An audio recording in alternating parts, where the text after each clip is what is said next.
Les titres principaux. Le Premier ministre exhorte le public à donner la priorité à la paix lors des prochaines élections.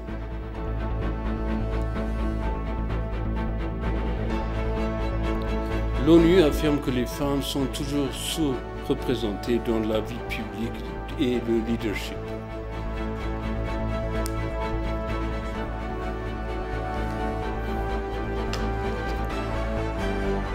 Bienvenue chers téléspectateurs sur ABC, c'est moi Zala Lamourkana avec le journal.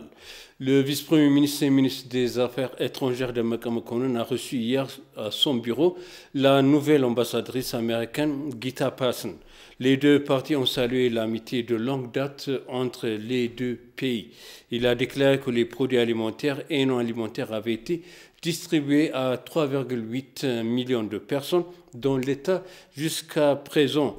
Par ailleurs, le vice-premier ministre et ministre des Affaires étrangères de Maka Mokonnen a eu une conversation téléphonique avec le ministre canadien des Affaires étrangères, Mark Garneau. Damaca a informé le ministre canadien des Affaires étrangères de la région de Tigray, affirmant que l'aide humanitaire et les médias opèrent dans la région indéfiniment. Pour sa part, le ministre canadien des Affaires étrangères, Mark Garneau, a déclaré que son pays fournirait une aide financière au gouvernement éthiopien selon le ministère des Affaires étrangères. La présidente Sahle-Work Zewde rappelle à intensifier les efforts pour soutenir les écoliers à travers le pays. Cette remarque est venue lors de la présidente a rendu visite à l'école secondaire et préparatoire du Touloudimtu. Cependant, ce temps, la journée internationale de la femme a été célébrée dans tout le pays avec un assortissement d'événements. Voici le reportage de Moubarak Moussa. L'école secondaire et préparatoire de Touloudimtu accueille un grand nombre d'étudiantes recevant diverses fournitures d'assainissement. Dans le cadre de la journée internationale des femmes, le 8 mars, la présidente Sahle-Work Zewde a livré un message soulignant la nécessité d'autonomiser les femmes lors de sa visite à l'école.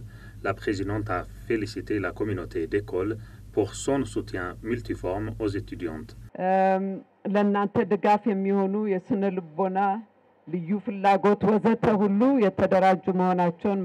J'ai vu que le club de genre, l'assainissement et le soutien aux besoins spéciaux dans cette école sont bien organisés. Il faut bien également des efforts de coopération pour garantir l'égalité des sexes dans notre pays. Nous ne demandons pas de privilèges particuliers aux femmes. Nous recherchons plutôt l'égalité de traitement avec les hommes. La présidente a donc appelé le public à redoubler d'efforts pour autonomiser les femmes dans tous les aspects.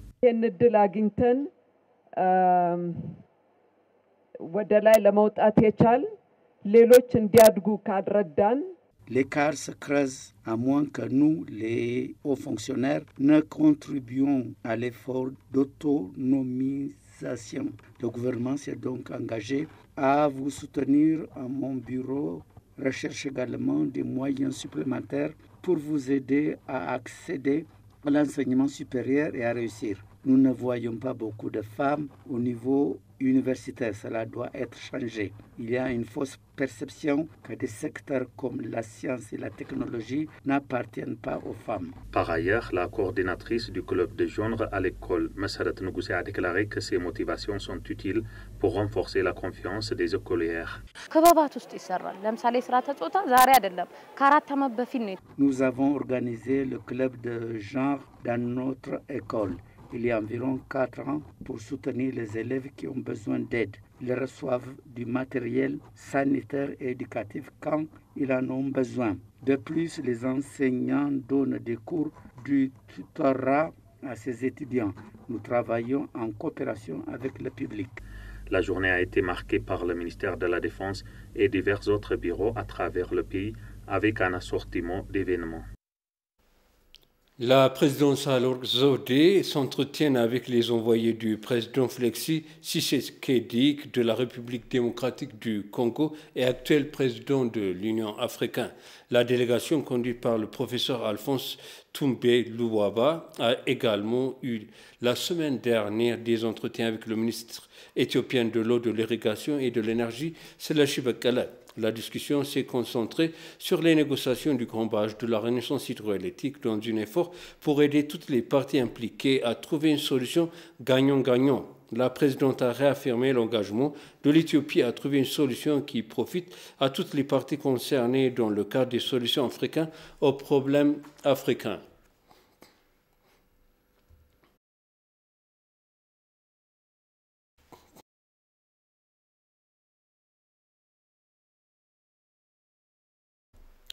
Le Premier ministre Abiy Ahmed a appelé le public à donner la priorité à la paix lors des prochaines élections en votant des candidats attachés à cette valeur. S'exprimant lors du lancement du projet routier dans l'État d'Amara, le Premier ministre a souligné que la paix passe avant tout. Conscient de cela, les gens doivent garantir et mettre en place une plateforme égalitaire pour toutes les partis politiques en lice, a-t-il souligné. Il a également promis que son parti au pouvoir respectera le vote du peuple lors des prochaines élections générales.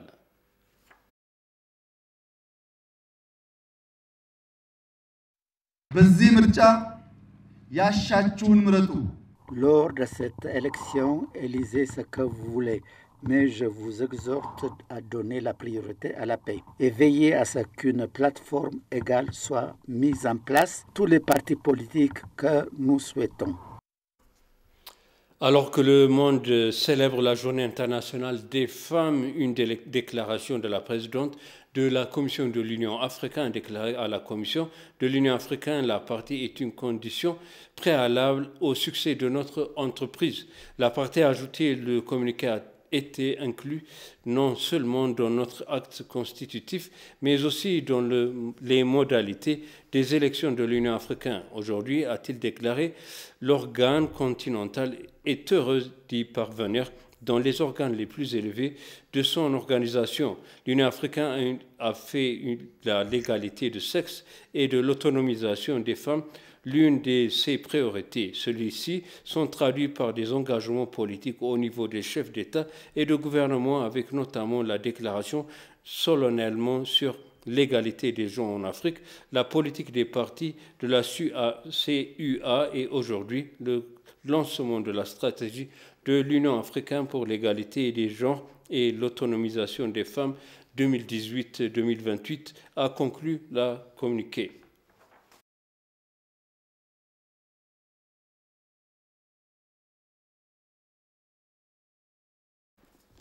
Célébrant la Journée internationale des femmes, les Nations unies ont annoncé que le taux de chômage des femmes avait augmenté dans le monde en raison de la pandémie du virus corona.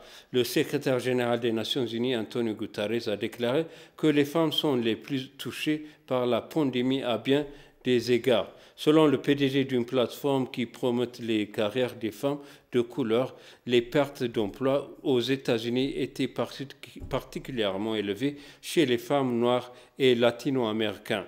Le thème de la Journée internationale de la femme pour 2021 est choisissez de défier un appel à l'action pour un monde plus égalitaire entre les sexes. Pour de nombreuses femmes dans le monde, le plus grand défi immédiat peut être de simplement rester à flot dans un monde ravagé par une pandémie.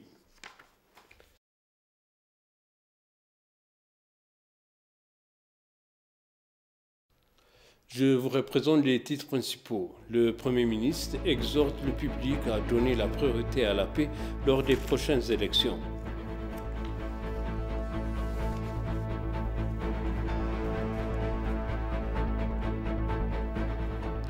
L'ONU affirme que les femmes sont toujours toutes représentées dans la vie publique et le leadership.